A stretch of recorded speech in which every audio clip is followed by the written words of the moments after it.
If one industry that has been completely changed by the internet and evolving technology, it has been the music industry.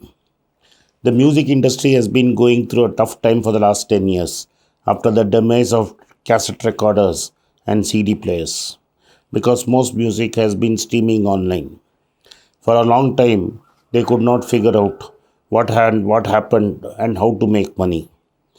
Artists who made $1 million by selling their label suddenly could not make revenues. Things are beginning to change, and for the first time, music industry is recording growth. Let's take a look. Welcome back to Be Rich.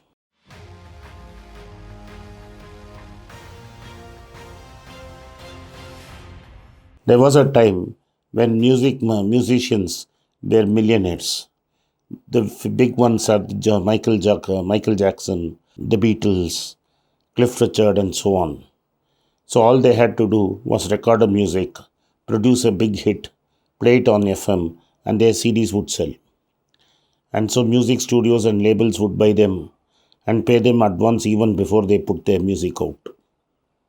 As long as they kept churning hits, they made lots of money. So one big hit meant, yeah, there was the entire album would sell.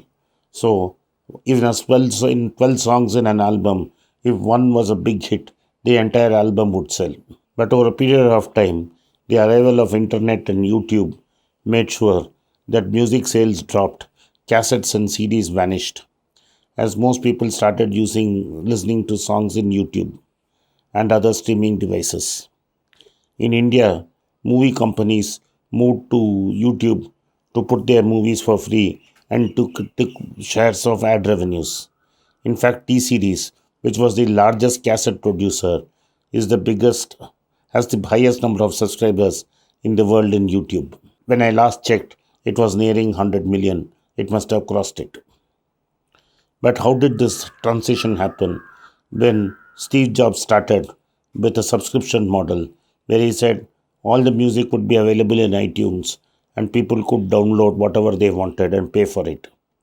It didn't really take off because people were not willing to pay for downloads. So iTunes was not doing very well. Till to the turn of the century, till about 2 3 years ago, that Spotify came around and gave a service what Chris Anderson called as freemium. That is, if customers didn't want to pay for it, it was okay. They could listen to the music, but they had to listen to the ad also. If you wanted to get rid of the ad, you could become a paid subscriber. 46% of Spotify customers are today paid customers. Most investors would salivate at 5%. Spotify is still struggling to make money. Every extra earned dollar, it has to pay royalty. Apple took to streaming very late because of Steve Jobs' shadow. But once Steve Jobs' shadow has passed, Apple has got into streaming big way and is now has no free service and is a completely paid service and is dominating it. Apple is able to dominate because it controls the hardware through which it is delivered, unlike Spotify, through its iPhones, iPads, iMacs. But all this started with iPod, where you could buy this instrument with a preloaded set of musics. But the iPod has now become the iPhone, and you couldn't pay by a subscription fee to download any amount of music. It's not. Last year, the music industry generated about $20 billion of revenue, and it is expected by 2030 this would be $30 billion. But not everybody is happy. The artist is not happy because he does not get a lump sum free money upfront, but gets money as and when the streaming goes. Every time somebody listens to his music, he gets paid.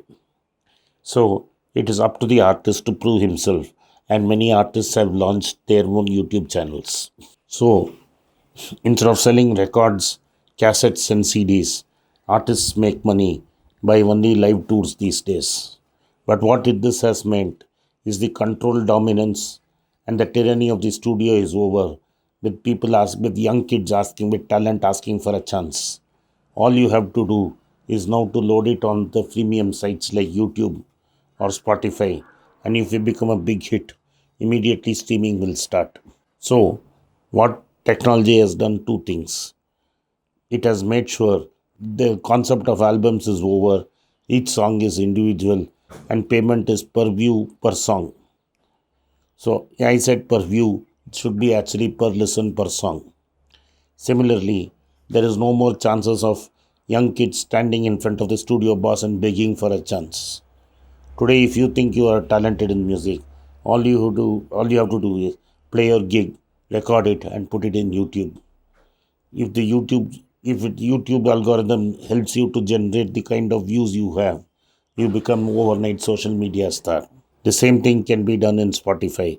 And once you are successful in YouTube and Spotify, immediately iMusic will come behind, Apple Music will come behind you. So this is a democratic platform where all talent gets a chance, unlike before, where the tyranny of studio meant only few controlled the songs that came out.